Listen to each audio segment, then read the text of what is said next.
जय हिंद बच्चों। आज से आपका क्लास 7 का बुक जो कि गणित एनसीईआरटी का चेंज हुआ है, आपके जैसे बिहार बोर्ड का जो बुक चेंज हुआ है, नया वाला बुक जो आया है वो स्टार्ट होने जा रहा है। आपको हर दिन वीडियो 6:30 बजे आपको शाम को मिल जाएगा, ठीक है। उसमें हम लोग थ्योरी के साथ साथ जो भी थ्योरी है बुक में चैप्टर बनाएंगे, उसके जो रिलेटेड थ्योरी है और उसका जो प्रश्नावली है, हर एक प्रश्नावली हर दिन आपको मिल जाएगा, आपको 6:30 बजे शाम को, ठीक है। तो आपको क्या करना है, सबसे पहले अपने दोस्तों को इन्फॉर्म कर देना कि इस चैनल पे आपको मतलब क्या रेगुलर क्लास आपका कराया जाएगा। ये नहीं कि 2 क्लास दे उसके बाद नहीं दे, मतलब हर दिन आपको क्लास मिल जाएगा। 6:30 बजे शाम को वीडियो अपलोड कर दिया जाएगा, ठीक है। तो आप अपने दोस्तों को सबसे पहले इन्फॉर्म कर। प्रश्नावली 1.1, इसमें जितना भी अगर कुछ कॉन्सेप्ट बताने वाला चीज आएगा तो चैप्टर जब मैं बताऊंगा, क्वेश्चन जब बताऊंगा, उसमें अगर जो कॉन्सेप्ट काम आ रहा है, थ्योरी काम आ रहा है, उसके साथ साथ बताते चल रहा हूँ, ठीक है। तो यहाँ पे देखिए ये जो क्वेश्चन है, ऐसा पूर्णांक युग्म लिखिए जिसका अंतर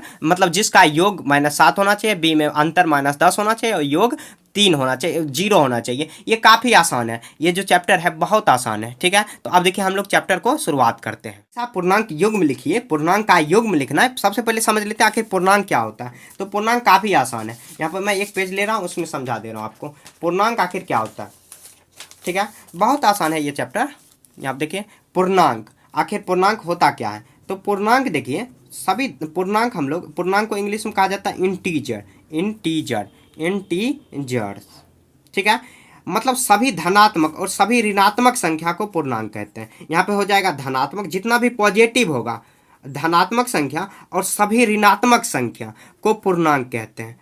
को पूर्णांक, ऋणात्मक जो संख्या होगा उसको पूर्णांक कहेंगे। धनात्मक मतलब क्या, जैसे 1, 2 +4, अगर प्लस नहीं भी लिखा हुआ तो प्लस ही आपको चलना है मान के, तो यहाँ पे ये आ जाएगा, समझ गए। ऋणात्मक मतलब माइनस लगाओ, माइनस यहाँ पर 2, -4, माइनस यहाँ पर 3, -4, इस तरह डॉट आगे बढ़ेगा। मतलब एक जैसे संख्या रेखा लिख दिया और संख्या रेखा बना दिया, यहाँ बीच में 0, यहाँ पर -1, -2, -3, -4, और यहाँ पर कितना देंगे 1, 2, ये प्लस में लिखेंगे या नहीं तो ऐसे भी छोड़ देंगे तो ये प्लस ही माना जाएगा, 4, इस तरह जो संख्या रेखा है आगे बढ़ेगा। तो जितना भी सभी यहाँ पर जो यहाँ पर सभी धनात्मक और सभी ऋणात्मक जो संख्या है वो पूर्णांक है। अब क्वेश्चन में कह रहा है कि ऐसा पूर्णांक युग्म लिखिए जिसका क्या होना चाहिए, तो जिसका जो योग होना चाहिए -7 होना चाहिए। योग मतलब क्या, जोड़, तो योग मतलब जोड़। तो हम लोग जैसे यहाँ पर देखिए, यहाँ पर योग मतलब जोड़ और घटाव, ये ऐसे हो जाएगा जिसका योग और घटाव होगा, और अंतर मतलब घटाव होता है, अंतर मतलब घटाव, और योग मतलब जोड़, ये याद रखना है। तो यहाँ पे देखिए हम लोग क्या संख्या ले सकते हैं, जो अगर आपके आंसर में दिया हुआ है, अगर वैसे लिखोगे तो आपका मतलब क्या सही सही तो होगा, लेकिन उसके अलावा भी और भी बहुत सारे हम लोग लिख सकते हैं। तो हम लोग लिख देंगे, ऐसे लिख देंगे, तो ऐसे बना सकते हैं -12 और 9 बना सकते हैं। -12 9 नहीं, यहाँ पर 12 आना चाहिए, तो -12 और 5 बना सकते हैं, -12 और 5।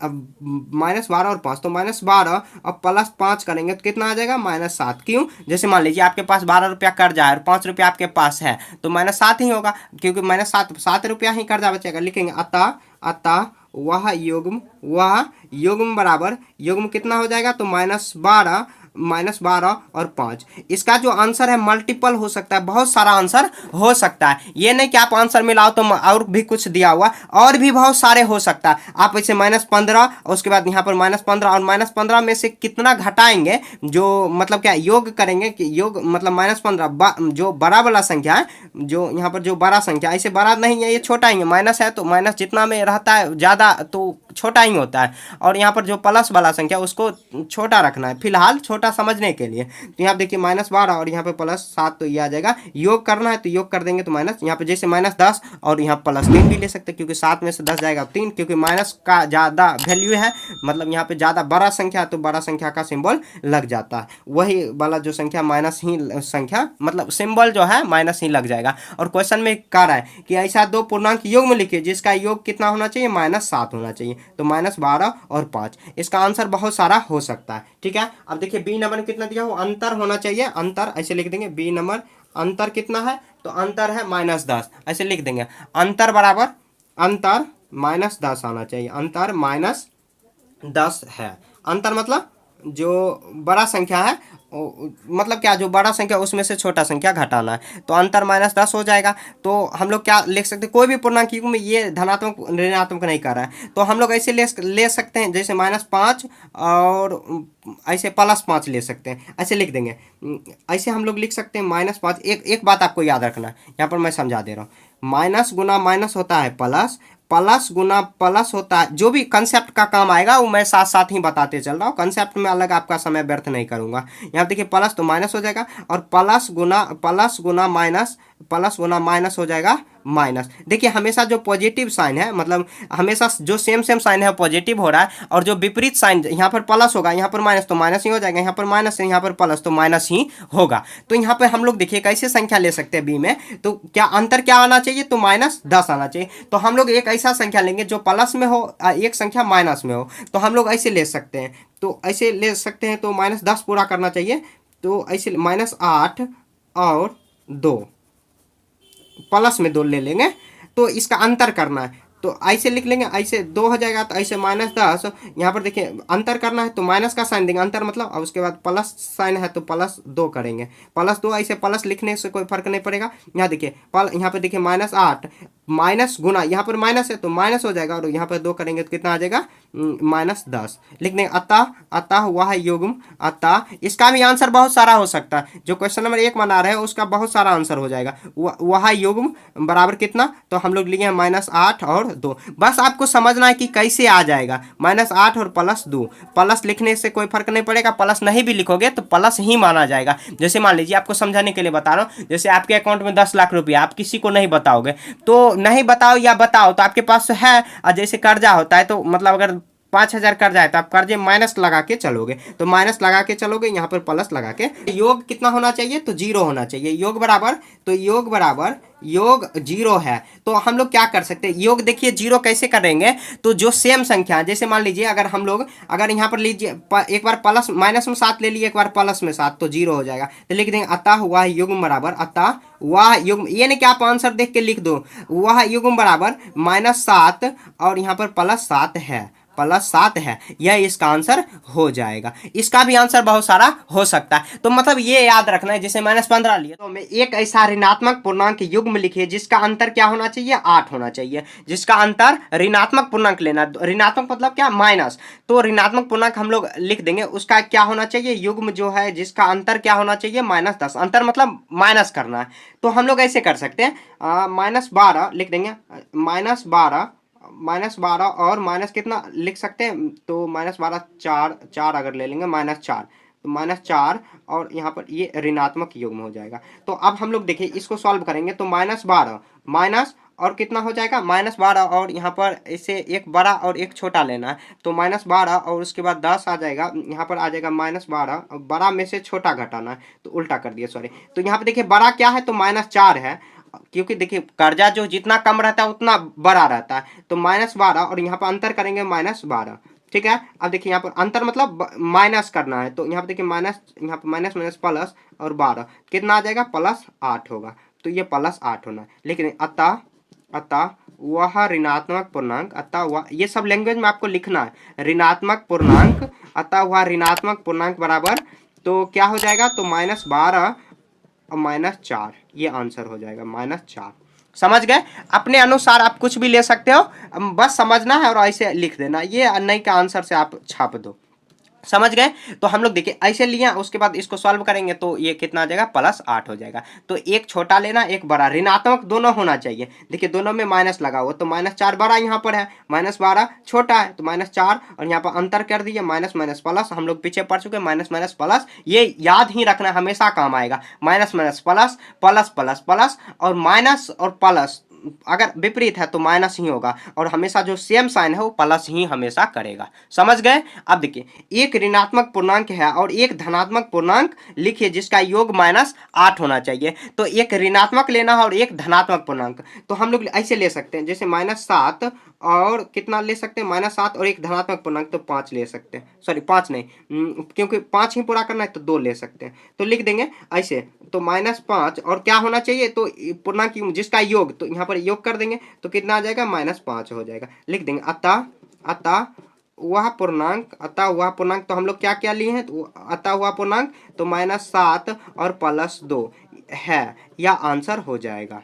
समझ गए। देखिए क्या किए, कुछ नहीं, बहुत आसान है। एक ऋणात्मक पूर्णांक, तो एक ऋणात्मक पूर्णांक और एक धनात्मक, तो हम लोग लिए जिसका योग करने पर, तो दोनों का योग करेंगे, योग मतलब जोड़ करने पर -5 आना चाहिए, इसका जो मतलब योग आना चाहिए -5 आना चाहिए, लेकिन वह पूर्णांक कौन सा होना चाहिए, एक ऋणात्मक और एक धनात्मक। तो हम लोग अपने अनुसार ये ले सकते हैं, ऐसे काम कर देंगे। ठीक है, तो ये हो गया। अब देखिए क्वेश्चन नंबर सी, एक ऋणात्मक पूर्णांक है और एक धनात्मक पूर्णांक लिखिए जिसका अंतर क्या होना चाहिए, -3। जो क्वेश्चन नंबर बी में बना है उसका योग कर रहा था, और इसमें क्या कर रहा है, अंतर। तो अंतर कैसे निकालेंगे, अंतर बड़ा में से छोटा को माइनस करना है, जो बड़ा होगा छोटा से माइनस। तो एक ऋणात्मक पूर्णांक ले लीजिए, और कितना होना चाहिए योग, तो हम लोग ऐसे ले सकते हैं -5 और -5 और कितना ले सकते हैं, अंतर क्या होना चाहिए, तो अंतर -5 और ऐसे ले सकते हैं -2 ले सकते हैं, यानी +2, एक ऋणात्मक और एक धनात्मक, और अंतर करना है तो अंतर -3 आ जाएगा, ऐसे -3, यहाँ पे -6, माइनस माइनस प्लस माइनस कर देगा -3, तो ऐसे -3, ये -3 माइनस माइनस ऐसे -3 आ जाएगा। तो इसमें देखिए ऐसे हो सकता है, तो एक हम लोग क्या ले सकते हैं, -1 और एक +1 ले सकते हैं, क्योंकि एक धनात्मक है एक पूर्णांक। तो ऐसे हम लोग अंतर इसका निकालेंगे, तो -1 माइनस माइनस, क्योंकि -3 दिया हुआ है, तो माइनस माइनस यहाँ पर देखिए अंतर करेंगे तो बड़ा एक -1, यहाँ पर 2 माइनस हो जाएगा, तो यहाँ पर +2 हो जाएगा।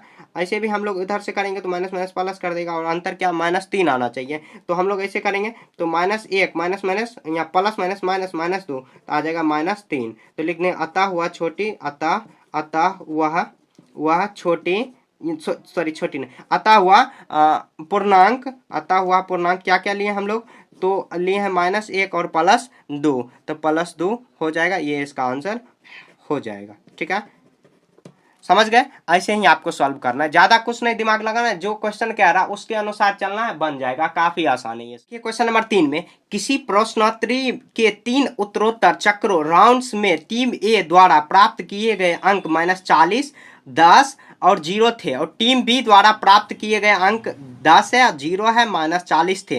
टीम बी में यहाँ पे किस टीम ने अधिक अंक प्राप्त किए, क्या हम कह सकते हैं कि पूर्णांकों को किसी भी क्रम में जोड़ा जा सकता है। देखिए बहुत आसान है, क्वेश्चन थोड़ा बड़ा लिखा हुआ है लेकिन है बहुत आसान। देखिए हम लोग समझ लेते हैं, जैसे देखिए कुछ मतलब क्या, कुछ खेल हो रहा है, मान लेते हैं, खेल नहीं, प्रश्नोत्तरी का जो सवाल हो रहा है, जैसे अंतराक्षरी हम लोग खेलते हैं वैसे, तो 3 राउंड हो रहा है, जैसे मान लीजिए, तो 3 राउंड हो रहा है, उसमें देखिए -40 अंक, 10 अंक। जैसे मान लीजिए टीम ए ने कितना अंक प्राप्त किया है, तो जैसे मान लीजिए आपका नाम कुछ भी है, टीम ए लिख लेते, एक बी, जैसे 2 है, उसको मान लीजिए एक बार 2 रुपया, एक बार 5 रुपया, एक बार -1 रुपया, मतलब जो रुपया दिया गया उसमें से भी 1 रुपया रख लिया गया, और टीम बी को एक बार 5 रुपया, एक बार -3 रुपया, एक बार 4 रुपया दिया जा रहा है। तो कौन अधिक अंक मतलब किसको अधिक रुपया है, तो हम लोग तीनों को जोड़ के, मतलब ए का जोड़ेंगे और बी का जोड़ेंगे तभी पता चलेगा। उसी तरह यहाँ पर बनाएंगे, ये बहुत आसान क्वेश्चन है। यहाँ लिखेंगे, देखिए सॉल्यूशन में क्या लिखेंगे, बहुत आसान है, आपको आसान लैंग्वेज में लिख लेंगे, टीम ए द्वारा प्राप्त, प्राप्त अंक, टीम ए द्वारा प्राप्त अंक क्या क्या प्राप्त किया, तो 40 अंक, उसके बाद 10, उसके बाद 0, उसके बाद टीम बी द्वारा ऐसे मैं यहाँ पर लाइन खींच दे रहा हूँ, मतलब वही आएगा फिर भी, तो 10, उसके बाद 0 और -40, तो लिख देंगे टीम ए और बी द्वारा प्राप्त कुल अंक, प्राप्त कुल अंक या प्राप्त अंक लिख देंगे, कुल अंक। तो हम लोग क्या कर सकते हैं, तीनों को जोड़ देंगे, तो टीम ए द्वारा प्राप्त है तो -40 +10 और प्लस, यहाँ पर देखिए अब जोड़ेंगे, सॉरी 0 होगा यहाँ पर, तो माइनस, देखिए 0 जोड़ेंगे तो किसी भी कोई फर्क नहीं पड़ेगा। जैसे यहाँ पर देखिए आपके पास 40 रुपया कर्जा है और 10 रुपया आपके पास है, तो 30 रुपया कर्ज बचेगा, तो -30 अंक। और उसी तरह टीम बी में भी निकालेंगे, टीम बी द्वारा प्राप्त कुल अंक, ऐसे लाइन खींच देंगे, तो टीम बी द्वारा क्या हो जाएगा, तो वही हो जाएगा 10 + 0 -40। तो यहाँ पर देखिए 10 में 0 जोड़ेंगे तो 40 ही होगा, और यहाँ पर 10 हो जाएगा, और यहाँ पर कितना आ जाएगा, -30 अंक, यहाँ पर भी हो जाएगा। तो हम लोग देख सकते हैं कि टीम ए में भी -30 है अंक, और टीम बी में भी -30 अंक है। तो हम लोग लिख सकते हैं अतः टीम ऐसे लिख देंगे, टीम ए और बी दोनों समान अंक ही प्राप्त किए, समान अंक ही प्राप्त किए। प्राप्त किए। ठीक है, अब देखिए उसी में एक क्वेश्चन है, यही इसका आंसर हो जाएगा। देखिए दोनों समान, दोनों को हम लोग जोड़ दिए तो दोनों का -30 ही अंक आया है, तो -30 तो दोनों में लिख देंगे, दोनों टीम समान अंक ही प्राप्त किए। अब उसी में कह रहा है क्वेश्चन में, क्या हम कह सकते हैं कि पूर्णांकों को किसी भी क्रम में जोड़ा जा सकता है? हाँ, किसी भी क्रम में जोड़ा जा सकता है। पूर्णांकों का मतलब ये सब पूर्णांक है। जैसे देखिए यहाँ पर -40 10 0, इसमें भी -40 10 और 0, तो देखिए -40 10 0 और यहाँ पे -40 10 0 है, तो किसी भी क्रम में यहाँ पर देखिए 10 0 -40, किसी भी क्रम में, मतलब पहले 0 जोड़ देंगे 40 में, -40 में, तो फिर और 10 जोड़ेंगे फिर भी -30, तो लिखेंगे हाँ हाँ पूर्णांकों को, हाँ पूर्णांकों को किसी भी क्रम में जोड़ा जा सकता है। हाँ पूर्णांकों को किसी भी क्रम में, किसी भी क्रम में जोड़ा जा सकता है, क्रम में जोड़ा जा सकता है, क्योंकि देखिए दोनों में -30 ही आए, जोड़ा जा सकता है, हाँ सकता है। समझ गए? ऐसे ही आपको सॉल्व कर देना। काफी आसान क्वेश्चन है, बस क्वेश्चन देखने में बड़ा है लेकिन है सॉल्व करने में बहुत आसान। ठीक है, ऐसे ही आपको सॉल्व कर देना है टोटल। क्वेश्चन नंबर 4 में, निम्नलिखित कथनों को सत्य बनाने के लिए रिक्त स्थानों को पूर्ति कीजिए।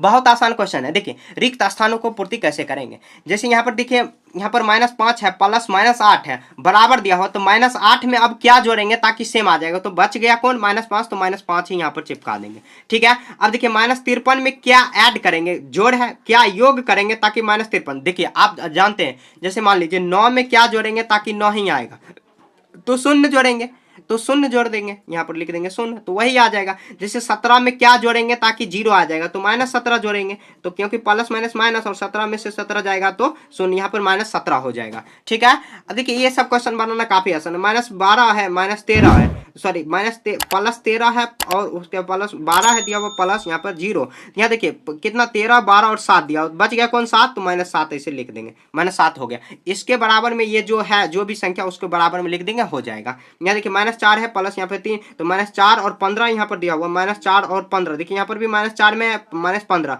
तो बच गया कौन, -3, तो ऐसे लिख देंगे -3, ब्रैकेट बंद करके -3 लिख देंगे। देखिए काफी आसान ये क्वेश्चन है। ठीक है, क्वेश्चन में ही आंसर छुपा हुआ है, ऐसे ही आपको सॉल्व कर लेना है। इसी के साथ ये चैप्टर खत्म हो चुका है। कहीं भी आपको समझने में दिक्कत है तो आप कमेंट में पूछ सकते हो। मिलेंगे नेक्स्ट चैप्टर में, तब तक के लिए जय हिंद जय भारत।